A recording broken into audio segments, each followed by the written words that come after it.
曾經差啲為咗一個男仔連高考都放棄，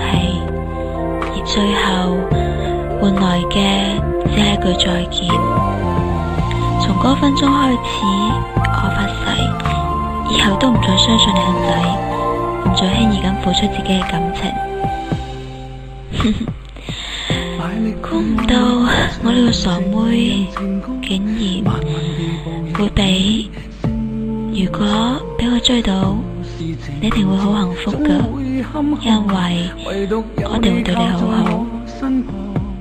會俾呢句咁門面嘅嘢，令到自己再次陷入沼澤地裏邊，而且仲要係唔接心添。無奈青春不夠耐看，我深怕我會連累你，讓你翻山倒海般痛悲。自問已經筋竭力疲，沒有力氣歇斯底里，我奮力追到沒法追到沒法分清我是誰，不止我一人感到疲累，翻天的雨水能令你我都粉碎，我繼續追，傷痛亦要追，緊接下去想不想倒退，不管你的人被誰佔據，都請你原諒我，始終帶不到墨爾本的翡翠。每次真心真意咁付出，從來唔在乎結果，放低晒所有嘅任性，包容你嘅一切。我已經放低晒自己所有嘅嘢，但係原來唔係放低幾多就可以攞翻幾多㗎，真係唔明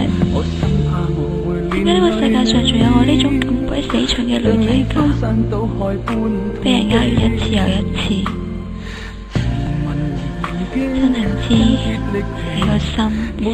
仲可唔可以再捱多一刀。我奮力追到沒法追到沒法分清我是誰，不止我一人感到疲累，翻